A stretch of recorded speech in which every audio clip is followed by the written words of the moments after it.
even us talking right now, having a video chat and doing this online is amazing. Whereas before, 20 years ago, you wouldn't have been able to do this because you had to have a radio station, you had to have a signal by the FCC and all this other stuff. Now we can do this. So if all of a sudden you become bedridden, your muscle size is going to go down, your aerobic capacity goes down, everything starts to go down, even your brain if you're not using your brain. If you do something for so long, it becomes second nature. Mm-hmm. It's like why at the SFG level 1 we teach 6 skills. We say we're an inch wide and a mile deep as far as what we teach. We don't teach 45 kettlebell exercises in 2 days. We teach 6 in 3 days. But from those 6, you can derive many different exercises from those 6. Hey, what's up, guys? Thank you for joining me and welcome to the show. It is a true blessing to be able to connect with the top minds in strength each and every week and share stories, insights, and experiences on becoming stronger in every area of our lives. And now I want to do more for you. I want to invite you to join the exclusive private Facebook group of the Strength Connection. In this group, I share the biggest takeaways and lessons from these amazing conversations, as well as training and strength tips for pursuing mastery and fulfillment in life. This group is filled with individuals looking to take full control over their strength in their lives, and it's the perfect space to explore ideas and share your journey. And you'll also get exclusive access to the Strength Connection Mastery Seminars. It's a deep dive into physical, mental, and spiritual training that you can begin using immediately. Just go to the Facebook groups, type in the Strength Connection, and you'll be accepted immediately. Thank you so much for tuning in, and I'll catch you on the inside. What's up, everybody? Welcome back. Doc Hartle, it's great to see you. And happy birthday, my friend. Well, thank you, sir. I turned 29 today. I look pretty good for 29. That's pretty good for 29. Yeah, a little salt in the beard there for 29. Hey, come on. I just painted that just 5 minutes ago. No, seriously, it's great to see you. I think this is our third time actually chatting on a podcast. First one on this one since I started this. But I learned so much from you over the years. So it's always great to have you on. I really appreciate it. Well, it's always great to talk to you. Yeah. So last time you were just telling me you were going for your PhD. Is that correct? Yes, I decided May of last year to go for my PhD in exercise science. Okay. So I just finished my first year before July 4th weekend. So I'm starting my second year in the program. It's about a 4-year program. Mm-hmm. So it's 100% online. It's through Concordia University of Chicago. Mm-hmm. They actually had an online program before the pandemic. So 2017, I think they started it. So when the pandemic hit, it was kind of like just made it stronger and made it better. So. What inspired you to go back and want to get your PhD in this? I was bored. I became a doctor 29 years ago. I enjoyed doing that. I can plan on still doing that even after getting my PhD. I was just, as I'm getting up there in years, I'm 55, actually, not 29. I know I had you fooled. But look great for both. Exactly. One of the things you learn is that not only does the physical structure tend to disintegrate or degenerate, but so does the brain. And so I decided to, obviously I do the kettlebells and barbell and some body weight stuff to maintain the physical structure, which also helps the brain aspect too. Right. But also I wanted to learn new things. And so some of the things actually I've learned in the last year have actually helped me become a better chiropractic doctor as well too, because it's helped me with my patients. But I just finished my first year, starting my second year now, and this class I'm in right now. And one beautiful thing about it, I just came back from vacation, is I was able to do my homework while I'm there. So it's weird because I graduated with my first doctorate in 93. This is probably before you were born. I was 9. I was around for a little bit. Okay. All right. You weren't wearing diapers, hopefully, at that point. Not yet. No. Yeah. But, back then everything was in classrooms. And I think the internet started getting going sometime in the late 80s, early 90s, and stuff like that. But there's some aspect where some online stuff was going on, but it was really kind of cranky and not very good. Now you fast forward to almost 30 years later, and there's so many degrees now, bachelor's, master's, associates, doctorate you can get online. So I Googled about, I think it was April or February last year, online exercise science classes, because Ball State University is about an hour and a half south of me here. And I thought, well, I could go to Ball State University. They have a great exercise science program. But I called them and they said they wanted me down there 2-3 days a week. Well, that was during the pandemic, so I know they probably didn't want me down there actually. And so they didn't have a very good program for online stuff. So I looked at it, and there's about 10 programs in the United States a year ago, and Concordia University of Chicago had great reviews. They're NCAA Division III, huge into sports, and so I got into their program, and so I'm very blessed to do that. Wow.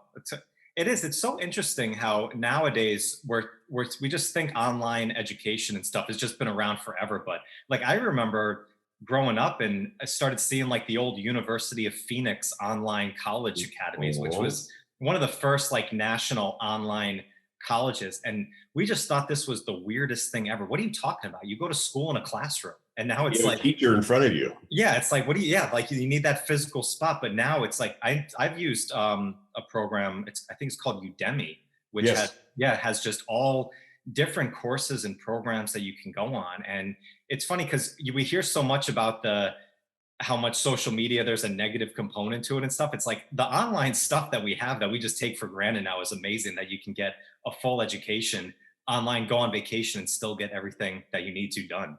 Right. We were in Hawaii for a week, and we're in Maui. And so I'm sitting there, and the only thing I had to do is I had to figure out, okay, so I had to turn it in by a deadline on Chicago time. So I had to do how many hours? So it was 5 hours. So instead of being due at midnight, I had to have it in by 7 p.m.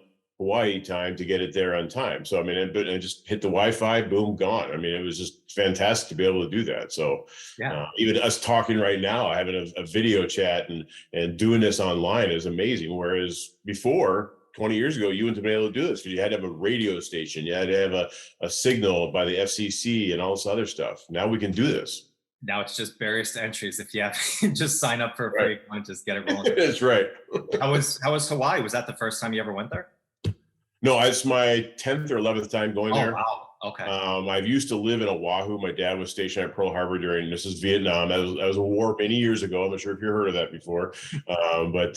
Anyway, so we used to live in Oahu for 3 years. So I moved there when I was 3 and left when I was about 6.5. Mm-hmm. So I remember that very much. I've been back quite a few times. I've never been to Maui, been to Kauai, Oahu, the Big Island, and my first time in Maui. Wow. What'd you think of Maui? Was it everything that you thought? It was more, it kind of just laid back. Oahu, if you want to go to crazy stuff, it's downtown Waikiki is just nuts. Right. Basically about 1 million people live in a 5-foot square area. I mean, that's just, a lot of stuff there. Big Island's chill. Maui's chill. Kauai, pretty much all the islands are chill except for Oahu, at least Waikiki area. Maui's, it was cool. We went to the top of Haleakala. Their former active volcano, about 10,000 feet. We watched the sunset. That was amazing. You just see the sun go down over the horizon and the glow, and I just got a lot of photos. And one of my latest things I want to do is I've been to every state in the United States, so now I'm going to every national park. So I checked that one off the list. Haleakala is a national park, so did that one. So wow.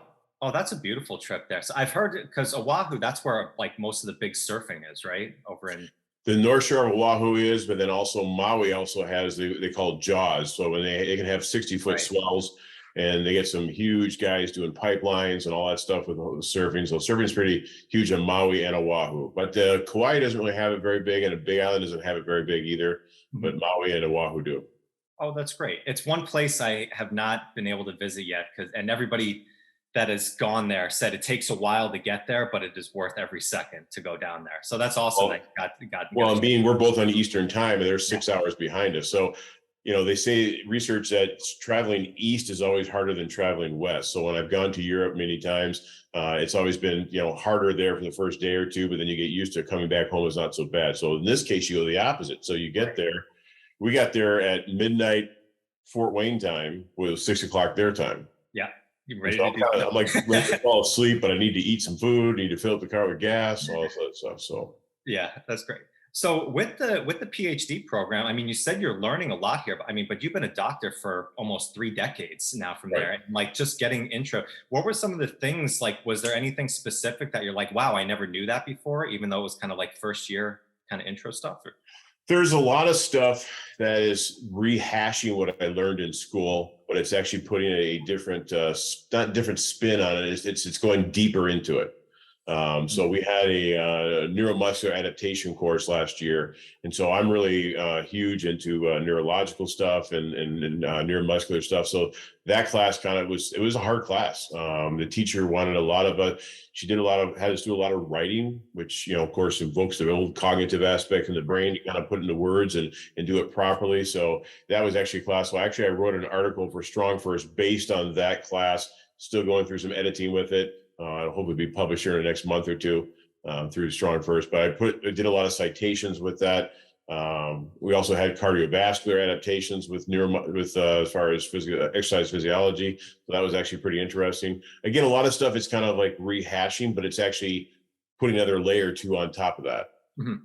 With the neuromuscular adaptation, can you dive a little bit deeper into that? Is it like just the cognitive strength that you build up from going into exercise? Is that kind of the...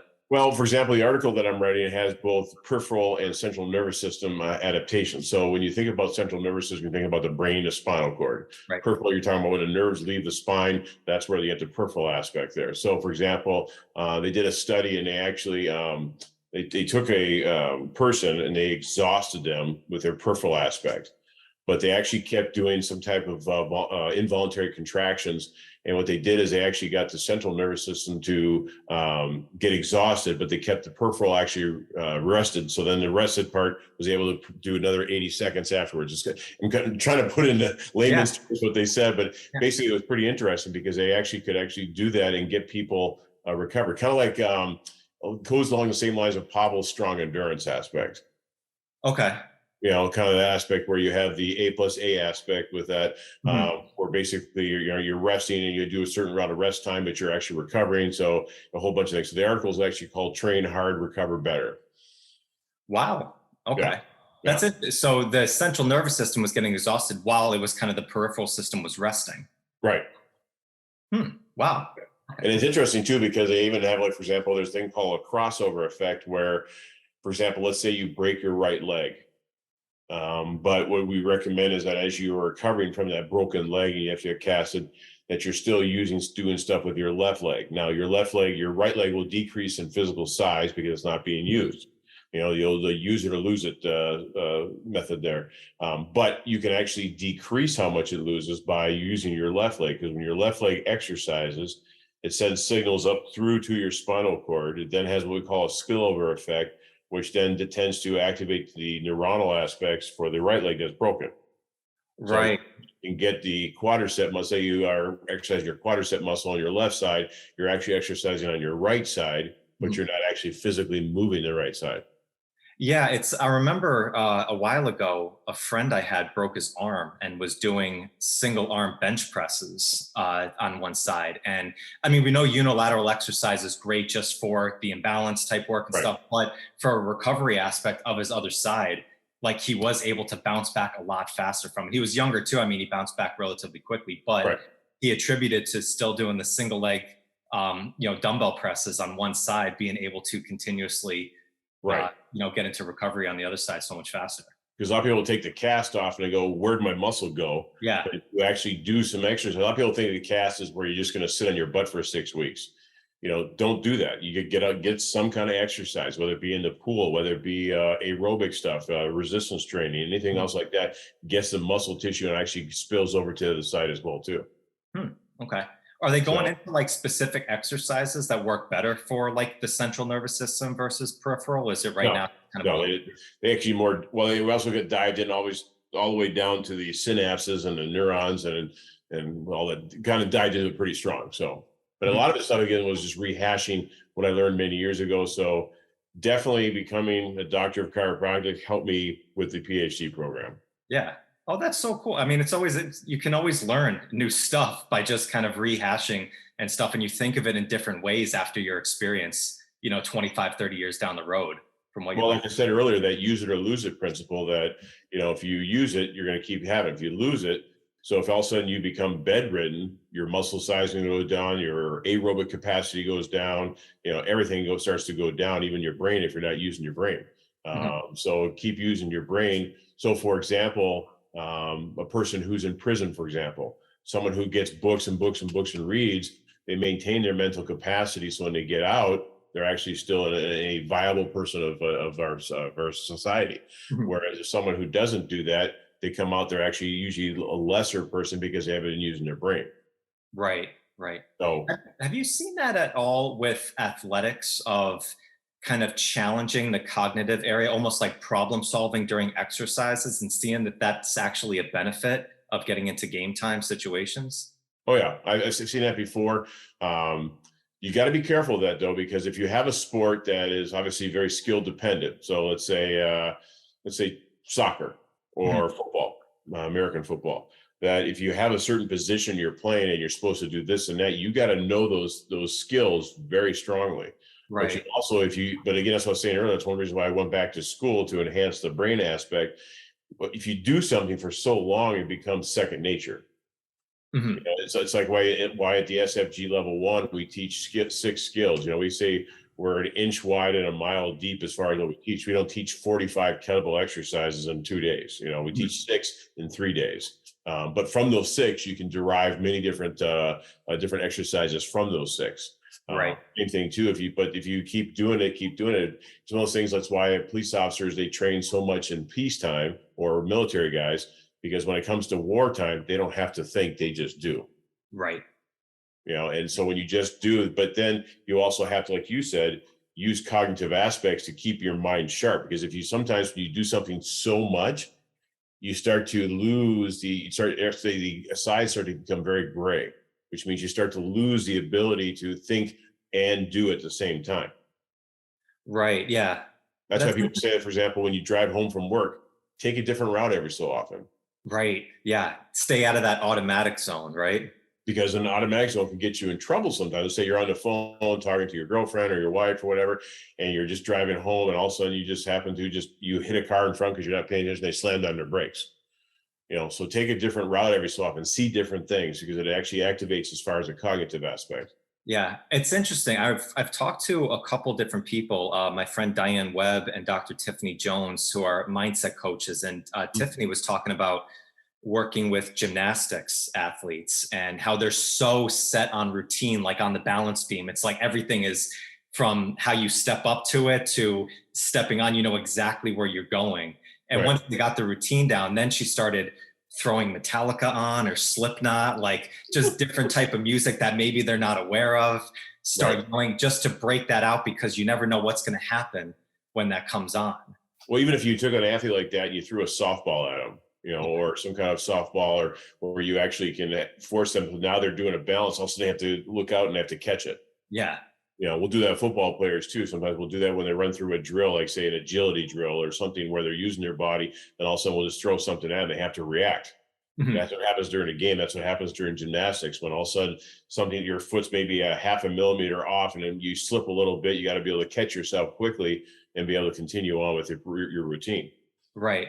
Yeah, it's interesting. I had a coach I worked with when we worked with youth hockey players, and Mm, he was doing some kind of RX pad single leg work, but also wall stick handling, and then would start asking them like math problems in there. And I right. was talking to him about that. I'm like, why are you doing that? It's like they should be able to do it and still be able to solve everything in their head at the same time. And I was like, okay, like it seemed a little like woo woo, a little wiggy on it in there. But then I was like, no, I think there might be something to this, especially with something like maybe a game like hockey or so, which is so, back and forth, like all of a sudden Right. your offense versus defense, you need to react very quickly with that. So that carryover of the cognitive work to the physical aspect, I think is so important, especially if you're dealing with athletics. Well, and the thing is too, the mind is so tied in with the body. That's why they say that, if you want to enhance your brain, especially you say someone who's retired, someone who's in their 60s or 70s, go outside and walk. Walking is one of the most simplest exercises that we can all do. All you need is a pair of shoes, right? Or if you want to walk barefoot, go ahead and walk barefoot if you want. But again, like you said earlier, you give these math tests to these kids. Now, if you started those math tests when they were learning how to do the drill, you would have them all messed up, because they wouldn't be able to do it, because they don't have the motor engrams set in their bodies on how to do the physical drill. So being a good coach is knowing when, okay, they've done this enough. Now I'm going to throw them some math things to make this exercise more difficult, because they have to do and think about 2 different things at the same time. Yeah, it's almost, Yeah, I've talked a lot with people on the podcast, and I've talked with Brett quite a bit about the intuitive side of training with it, where it's almost kind of on a similar path where you need to have that structure and that rigidity to know what you're doing. But then eventually you have to find that creative side of it to keep progressing forward. And this seems like it's another way to challenge that a little bit. Keep doing the same routine, but challenge it a little bit different cognitively. Very much so, very much so. So when you do that, so for example, let's say you're doing kettlebell deadlift. You teach someone how to do the kettlebell deadlift. They are 110% focused on doing that. Now you take 6 months fast forward and you start asking them skills. They got that down so pat that they can do it and do the skills. And that's what Brett says about the intuitive aspect, that when you do that, you're basically thinking about, okay, I can actually tweak this a little bit and still do it properly. Whereas before you had to have every box checked off. Does that make sense? It does, yeah. It's because it's hard. The question I've always had on that is like, when do you know as a coach with somebody when they have it down and start throwing these other things in there? You know, I would say once they've probably done maybe 1,000 reps. Yeah. And I'm just throwing that number out there. Now in swings, it's easy to do 1,000 reps. Hell, you could do that in 2 or 3 days. Right. But what I would do is give me 2 + 2. Just throw a very simple mathematical problem that they learned in kindergarten or first grade. And if they have a problem doing it, then you back off. If they don't, then say, give me the integral of x squared dx. I'm just joking about that. A little calculus there. Shit down. I was like, I'm out of here. Yeah. But no, but you go ahead, you can slowly start layering it on there. Yeah. But you got to give them some time to be able to do it. So I used to coach track and field, and I used to have the students do agility ladders 2 of the 4 practices. And someone said, why are you having them do an agility ladder when all they're doing is running down a 1 meter wide line? And I said, because it teaches them to be able to be on their midfoot and their forefoot. Because a lot of these kids in junior high run on their heels.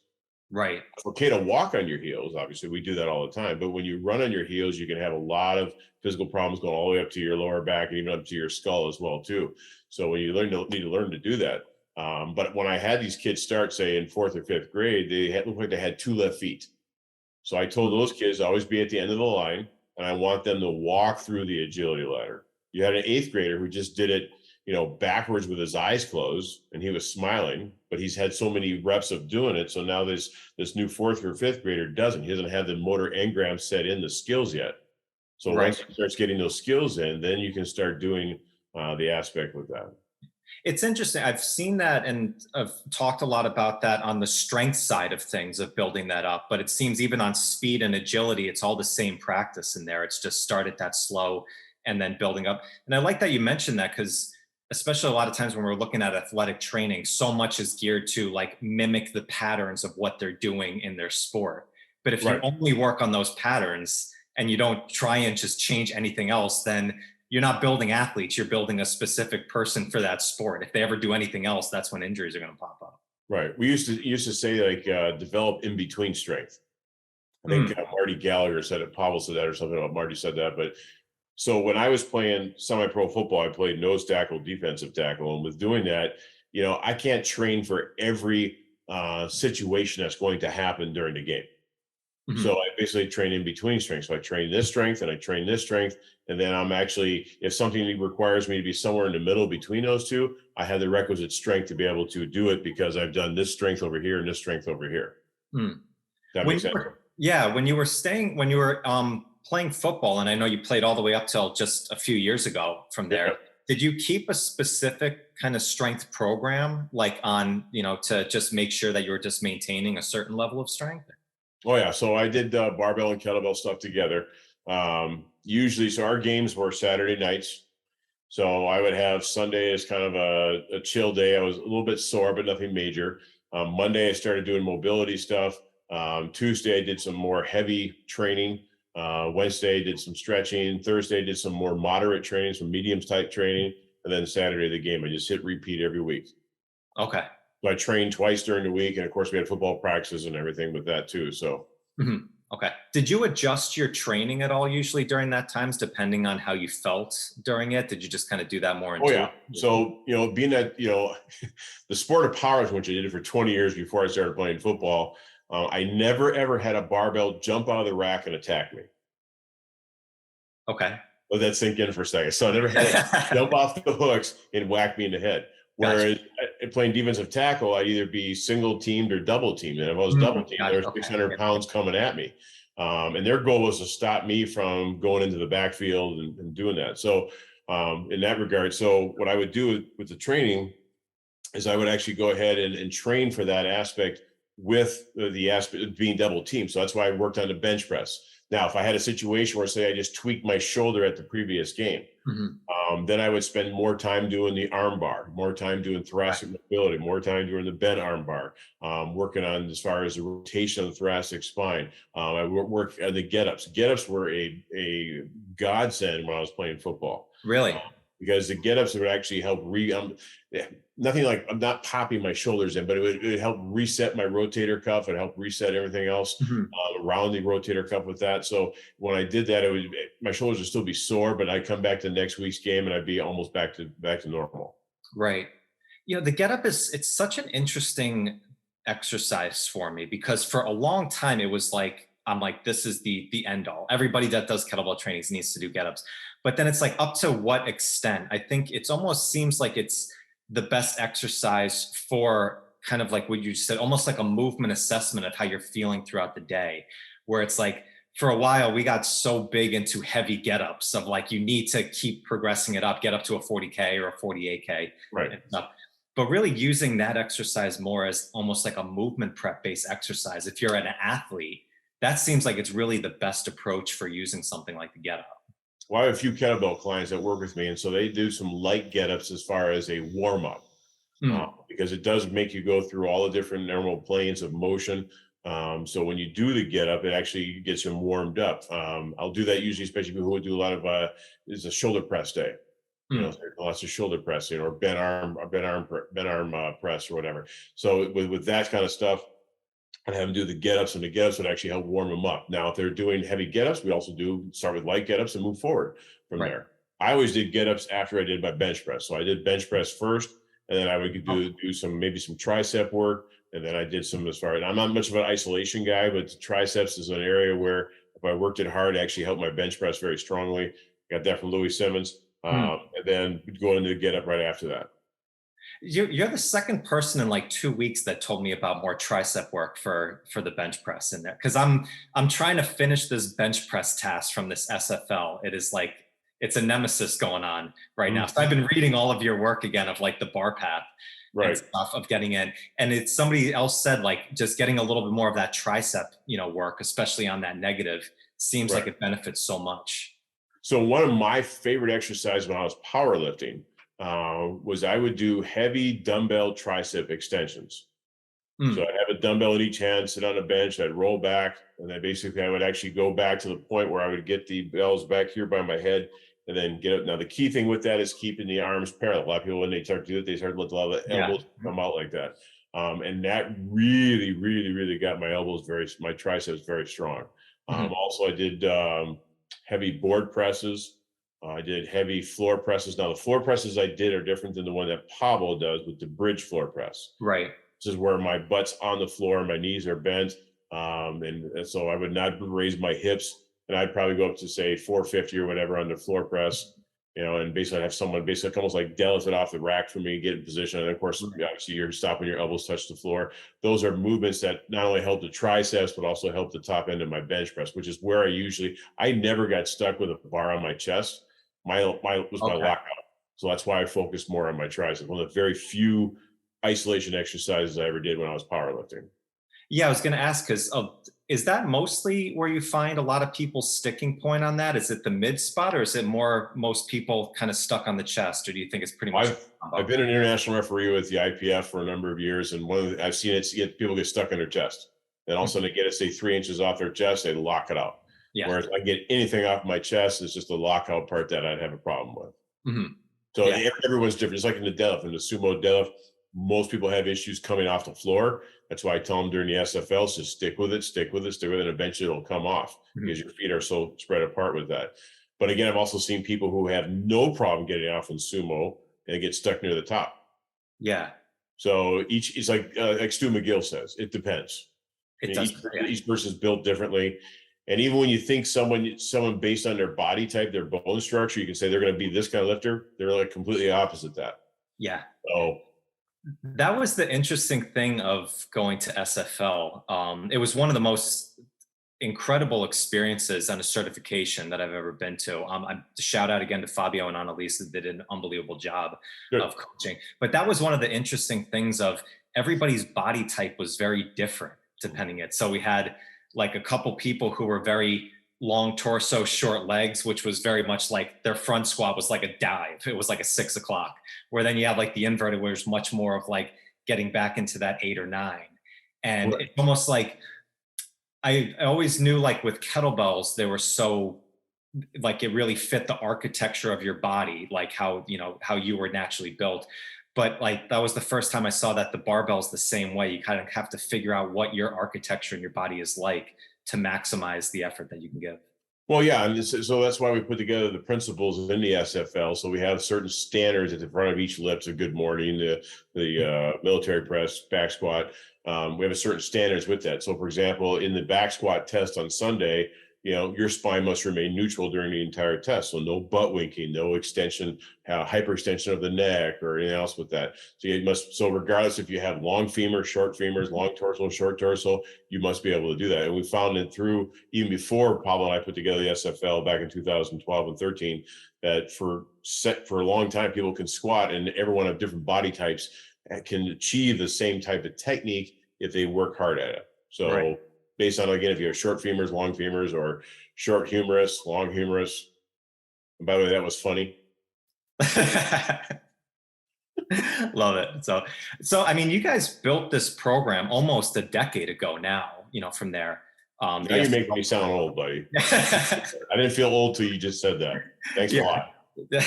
Happy birthday again. Yeah, so, okay, dang.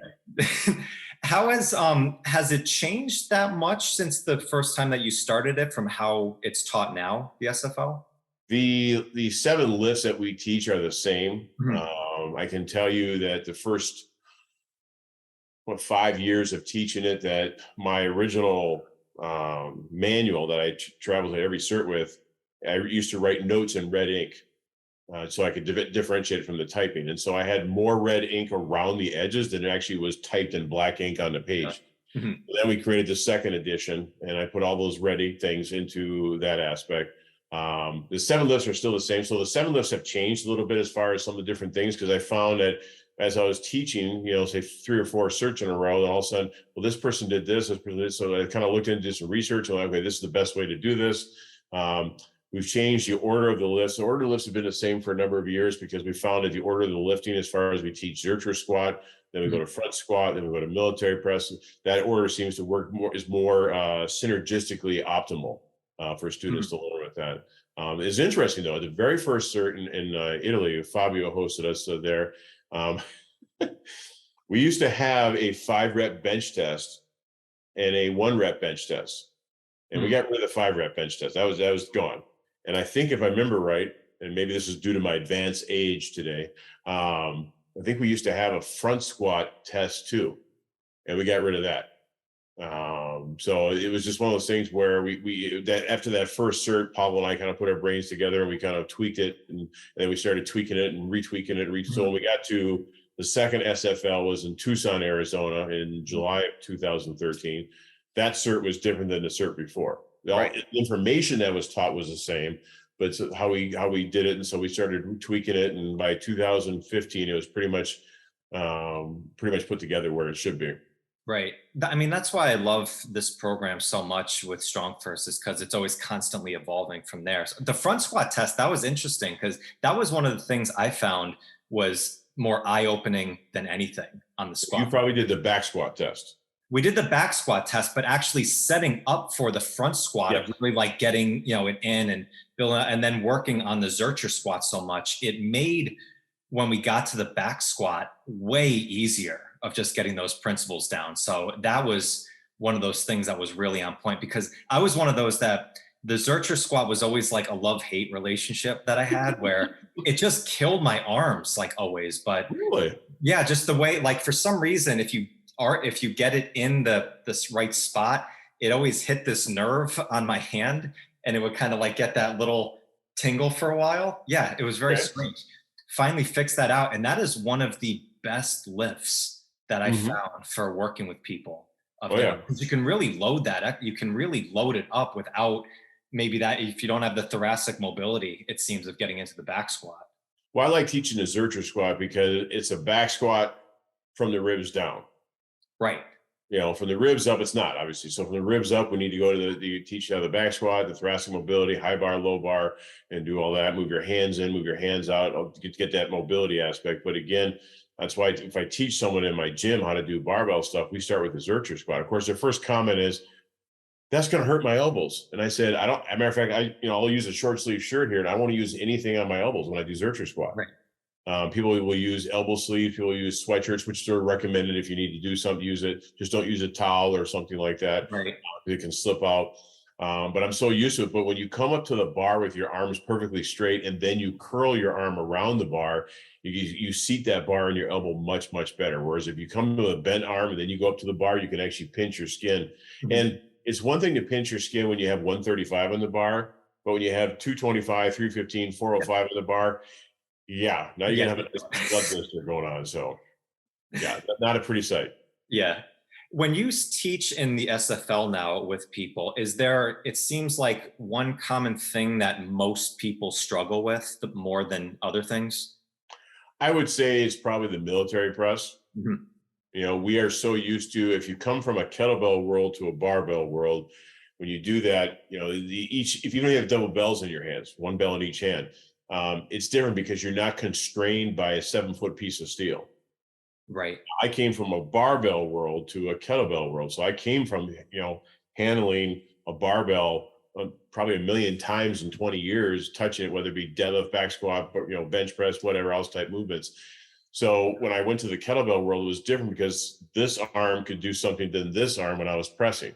You do that with a barbell, and now you just shifted the whole torque of the barbell. So the military press, in probably in my mind, tends to be the more difficult. And I seem to think that's more difficult, almost more cognitively than it is physically. So, for example, in 2015, I was in England teaching an SFL with Claire Booth, and great cert. And there was a woman, I was in it kind of like behind a couple racks, and as she was pressing up the bar, she started shaking her head this way. And the bar was maybe just above her eyebrows. And she was shaking her head like this. And I said, all right, put the bars down. We need to have a talk. And what she was doing was she was psychologically psyching herself out while she was actually lifting. Most people do it before they lift. Right. Well, she was doing it during the lift. So actually I wrote an article for StrongFirst, and I created this condition called cervicalis circumducer, whatever it was. I just created it. And basically she was rotating her head side to side. So I said, if you're going to do something, do this. Right. More positive than doing this. Right. I don't care if you're a power lifter, if you're a grandmother, I don't care who you are, you do your head that way. It's not going to be positive that. Yeah. So, but shake yes, not no. Yeah. I always bring up my good friend Yoda, where he said, do or do not, there is no try. Right. So when you walk up to a barbell or a kettlebell, or say a bodyweight exercise for that matter, Karen, I hope you're listening, that when you do that, you need to make sure you can do it. Now, you may not be able to do it once the lift is done, but you gave everything possible to be able to get that done. But if you walk up to a bar with I don't know if I'm going to be able to do this, or do a bodyweight pull up or whatever else, and you walk up to it thinking like that, just back off. Yeah. Just get away from it, because the success of you being able to do that, unless you're doing a 50% 1RM weight, is almost next to nothing. The success of that is next to nothing, because you just don't have the psychology. So the brain is just as much about the body as the body is about the brain. Yeah, it's I've seen that with many people going into something like a beast tamer challenge, where it's like thinking that the adrenaline of the energy behind it is just going to magically just navigate you through just finishing up in your press or your pull. And I just talked with Sven the other day, who just completed the Dinny Stones challenge. Right. And he said, it was interesting because he talked about, he had the strength, he felt like, in about February, like he lifted the amount of weight that the stones were. Right. But he solidified that over and over to get 15% above that. So he knew when he stepped up to that stones, there was whatever happened. And he said there was like a weird black mat you had to stand on. Like a lot of things are going to pop up during the time that you might not be aware of. But he knew, like, I have the strength to do this, so I can navigate whichever direction it goes. Well, it's interesting with Sven, because I haven't talked to him since he did the Denny Stones, but I congratulate him. But when you watch that video, he actually tried it 1 rep first. And when he picked it up, the front stone moved to his left a tiny bit. Yep. And then he reset his hands and pulled it straight up. So it's almost like, I don't know if the stones were too wide for him, or it put him in a better position, or his foot was maybe slipping on the black mat. I don't think I saw his foot slipping. But again, he wanted that so much that he then stood up, and then he stood there for 5 seconds, almost like being a smart ass. Yeah. And he's just like, yes, I did it. I'm not letting go. I'm not letting go. I got it. You know, just making sure it's there. Yeah. Couldn't do it beneath the stones. I was really proud of him for doing it. He did a great job. Yeah. It was interesting. He talked because there was maybe 5 or 6 other people that were at that time of doing it. And none of them like trained with that. It almost looked like a mat you would see like in a bar, like behind like where they put the rubber mats down so you don't slip on the liquor that's getting, dropped down there. So it almost, he said that was the weirdest thing, and nobody actually accomplished the first time of going up. Okay. Yeah. Right. And then everybody kind of went in, and it, we talked about how Jason Marshall just kind of gave them just drop your hips down and then you got it, from there. Right. But I think it's kind of talk about that over preparing, knowing you have the strength of going in, not assuming that, the adrenaline's just going to fire in. Step up to the bar, just like you said, knowing you're going to give everything you have to this lift. Well, and I've talked to Sven, and I said I would like to possibly do the Denny Stones. I'm not sure when I could do it, but if I were to do it, what I would try to do is get a copy of those mats and for my gym, so I could actually practice on top of them. Because I'm those kind of people, I like to practice, and then show it on the thing. So that's why, for example, when I played football, I trained barbells and kettlebells, and I trained my agility outside and everything with that. When I did powerlifting, the same thing too. I always made sure I had, as far as the equipment that was on the powerlifting program, what the program director was actually going to be having there at the cert, at the competition there. So I want to make sure with that. So again, that's where, if you have the ability to be able to do that, or somehow make it somewhat similar to that, I'll probably maybe call, I don't know who to get a hold of over there, but maybe they say, hey, where do you get those mats from? I want to practice on top of those mats. Yeah. Just try and mimic it as much as possible. It was weird because I remember when Jason did it, I saw his and those mats weren't there. So he talked, they might be because they're trying to, keep the stones, together, so people aren't dropping them onto the hard floor, and maybe eventually one day they might just crack or something like that. Yeah, who knows? It's like, but he's like, whatever. It's like, that's what we had to do, and then you just go. But kind of going back to your point on the military press, which is interesting, like the girl looking to the side. I almost thought, like, if you were just so natural of like doing like a 1-arm press, sometimes you train to look at the bell as you're going up. Oh, no, she was not doing it. She was rotating her head side to side saying, I'm not getting this. That's so funny. Yeah. So I wrote an article about it for StrongFirst. So if anyone wants to read it, they can look it up. But again, it's just one of those things I said, when you do, and the military press is very similar to the deadlift, where in this regard, that the very first rep of the military press is almost as much mental as it is physical, because there's no eccentric followed by a concentric. It's all concentric. It's all 1 rep up. Now it's top. Then you can go up and down. So like the bench press, you start at arm's length, you bring it down, you press it up. So you go eccentric followed by concentric. Right. Whereas the military press does not have that, whether it be kettlebell or barbell, it's always a concentric lift the first time. That's a good point. So that's why when you watch someone do a heavy 3RM in the kettlebell military press, the first rep is usually the most difficult of the 3 reps. Usually, not always. Mm-hmm. So once they press up the first one, then they get the second one, and they got a rhythm going on with that. Even if they pause at their chest for a brief moment, they still got a rhythm going on. But it's the first press, because you're launching it off your chest, off your collarbone, to be able to get it up there. So very similar to this. So that's why I have my little mental ass talk when I teach the military press, because you got to go into it with knowing that you can do it. Otherwise, back off from the bar, get your mind right, then get back into it. Yeah. it's tough. And the architecture of some people, because we had a couple of guys who were some very long limbed dudes that were having to press 135 over their head and, go up to the penthouse floor.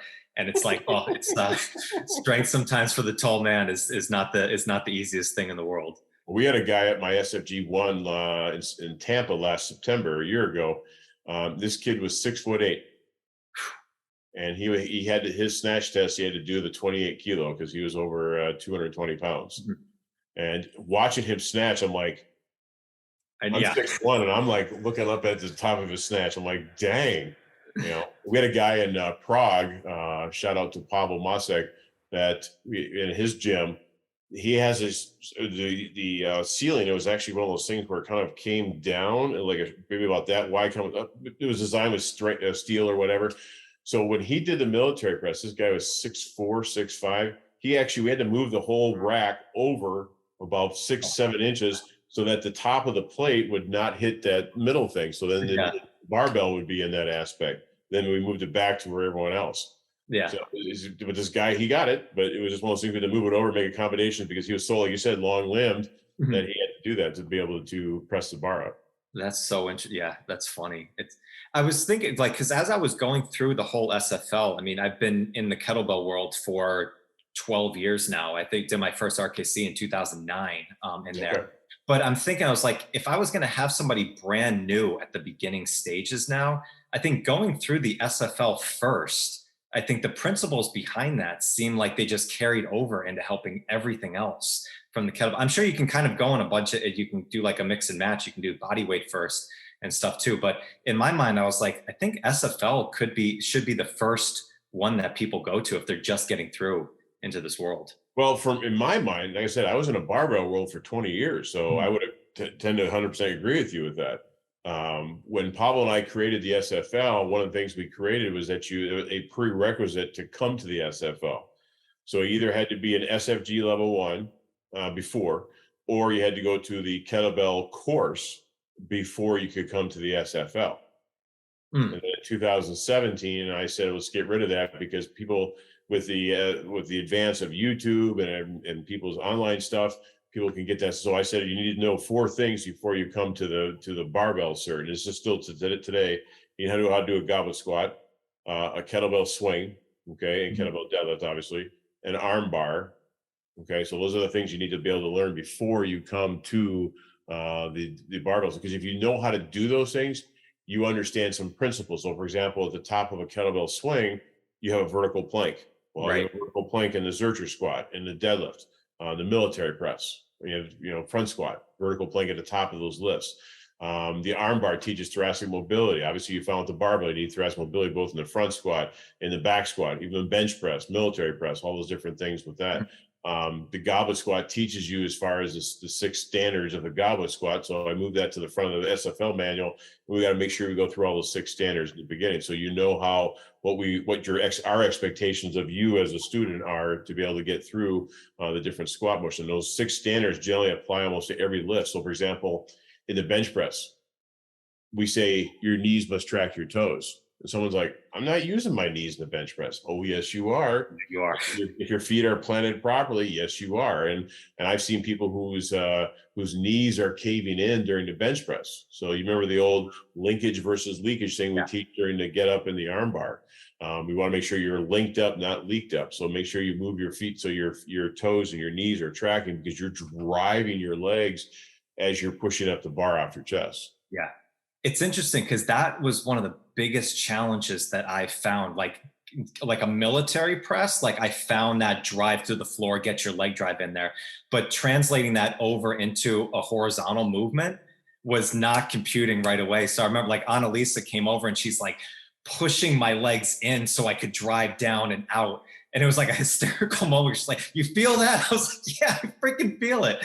But then all of a sudden you get that leg drive down and it's just that instant strength that pops up. But your knees were probably coming in, right? It just, I wasn't getting even that drive with the legs. But like actually kind of getting that coil position up of getting that thoracic work, and then with the drive. And it is, I think like anything, like I didn't touch really a barbell for up until 5 months before I went to the SFL, which seems like a long time, but it's really not that long of building these new paths up and stuff like that. So it takes forever, but the principles of it, was so powerful in that. And well, that's what Pavel and we talked about. We want to keep the principles. So we took the kettlebell aspect and we took the principles and we applied it to the barbell. Then they applied it to the body weight, so that whether you're doing body weight, kettlebell, or barbell, you're learning the principles through all of them. Now, granted, obviously, the one arm, one leg push-up is different than a bench press. I will tell Karen I think it's better than the one arm, but she'll argue with me, so it'll be a playful argument. But anyways, the point is that when you do that, it's a different exercise, but still the principles apply. So for example, there's a quote in the manual from Andy Bolton that the best lifters know how to generate tension the best. I was actually teaching this last night. I have a kettlebell class on Monday nights after I'm done with patients. And so I tell them, I said, you need to generate tension the best. Get your lats, your abs, your grip, your glutes, get them on fire 100%, because the more you generate tension, the one safer you'll be able to be when you're lifting, because you're developing that intra-abdominal pressure aspect, protecting the spine. But secondly, you'll be stronger because you can translate those. So remember the irradiation. Yes. Okay.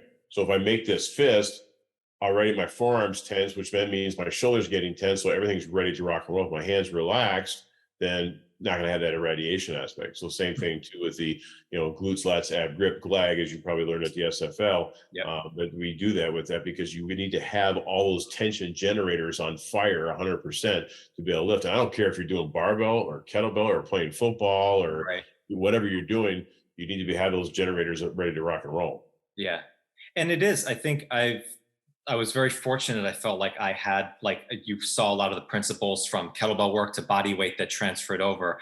But at the same time, I would tell anybody that's going for one of these things, spend as much time in that modality as possible, because it will carry over, but you still need time underneath the bar. That was, like you said, I know what I need to do, but you still need to get those reps in. So I think in one of your articles, and you mentioned it here, get 1,000 reps in on that new bar path and just keep building it up. Well, and so many people want to advance or move themselves to the specialized variety exercises that are in the manual. And I tell them, don't spend a year, maybe 2 years, just working on the basics, because your body will be much better and healthier. Then maybe work on some pause deadlifts, maybe work on some touch and goes, maybe work on some rack deads or things like that. So when Sven was training for the Denny Stones, he actually used, as far as heavy rack deads, to train for it. Because unlike a barbell, where the barbell is, I don't know how many inches off the ground, but not very far, the Denny Stone's handle is further off the ground. So you don't need to train at necessarily that range of motion. You can train the rack dead. So he got his rack deads up to, I think, 300 kilos or something like that. So he's able to do that. But again, I would not have recommended Sven get into the rack deads until he had his deadlift form down. But he's been doing the SFL stuff years even before that. So he was ready to rock and roll with that. But again, don't advance yourself, spend some time with the basics. One quote I say during the SFL is that the difference between an average lifter and an elite lifter or athletes is that the elite athlete can do the basics that much better. Right. And that goes back to our earlier conversation about, as far as when you get someone so zoned in to doing a skill, that's why the cognitive aspects of asking the math stuff applies, because it continually enhances that aspect. Yeah. And it seems like it seems sexy and exciting to go to those specialized things really quickly. Cause oh, cool. Yeah. I want to go to the pause deadlift, or I want to start throwing trigonometry out when I'm doing stick hand. No, get to your level first of building those patterns up. And I think that was what Sven said. Cause he was I think you need a 300 kilo pole just to sign up to go do it. They'll say, you need to, do that. But then he got the rings to specialize more. And that completely changed it, because he started to rip his hand, because the ring of holding the ring is much different than holding a bar. It's just digging into that acute spot. And it's got a sharper curve than a kettlebell handle. So you can have, one at your pinky and your index finger on the edge of the curve, and your other ones are barely touching as far as the ring there. So you got to spend it's sport specificity in law. So you actually become very good at your sport when you do something very specific. And that's why that Pavel talked before about the in-between strength. And that's what I train for football, because I don't want to get stuck over here. I want to train this and this so that in the middle I'd be stronger. But if I just train this, the middle strength would be difficult to be able to call upon when I needed it, because over here I wasn't strong. Right. Yeah. So that's where sport specificity comes into play, that if all I do is low bar back squat, I'm going to be great at low bar back squat, but my front squat's going to suck. Right. Yeah. It's such a good point. It's such a good message, especially if for athletic training is, there was this big debate for a while of GPP versus SPP. And it's like, yes, you need the foundational work, but it almost kind of devalued the sport specific stuff and getting into the auxiliary stuff that can help you. It's like, it's all important to do both, like build the foundation, but then that in between strength, I like that phrase that you use there of doing those things as well, because that is going to also propel you the best way into your sport. So for example, when I was powerlifting, my heavy squat day was on Tuesday, so I did heavy low bar back squats. Mm-hmm. But then on Saturdays, before I did deadlifts, I did medium front squats. So I still kept the front squat motion going, but I did them in a medium aspect. So maybe like 70% 1 RM, something like that, for sets of 5. And I warm up, help my be a warm up before I do the deadlift for 2 reasons. One, in a powerlifting meet, obviously I'm squatting before I'm deadlifting. But 2, also it helps me warm up for the deadlift better, because I'm actually pushing myself, but I'm not pushing myself where my RPE is like 9.5. Right. RP is like maybe a 5. Right. Maybe not even a 6, or that kind of thing. So, but it gets me ready and warmed up for the deadlift. Love it. Yeah. Yeah. Great. Doc, it's always a blast talking to you. I really appreciate you taking the time. This has been great. Are you teaching any certifications that are coming up soon? I got a SFG level 1 in Tampa in September.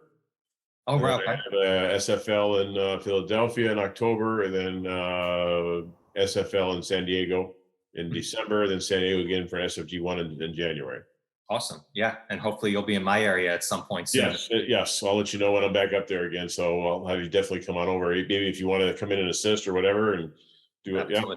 Yeah. I'd be honored to. So no, cool. Thanks so much. I appreciate you taking the time. Again, happy 29th birthday on this day. And I'm sure we'll talk again soon. My son calls it my 26th anniversary of my 29th birthday. It's a good man right there. It's a good son. Awesome. Thanks so much, Doc. We'll talk to you soon. Okay. All right, buddy. Thank you, everybody. We'll talk to you soon. Peace. Thank you so much for joining me today. I hope you found some great value here. And if you like this episode, please drop a comment and leave us a 5-star rating and review. It does more to build the show than you can imagine. And do not forget to check out and join the Strength Connection Facebook group. In this group, I share the biggest takeaways and lessons from these amazing conversations, as well as training and strength tips for pursuing mastery and fulfillment in life. This group is filled with individuals looking to take full control over their strength, and it's the perfect space to explore new ideas and to share your journey. And you'll also get exclusive access to these Strength Connection Mastery seminars. It's a deep dive into the physical, mental, and spiritual training that you can begin using immediately. So do not wait, go now. Seriously, go. All right, much love to you. Thank you so much, and I'll catch you on the next one.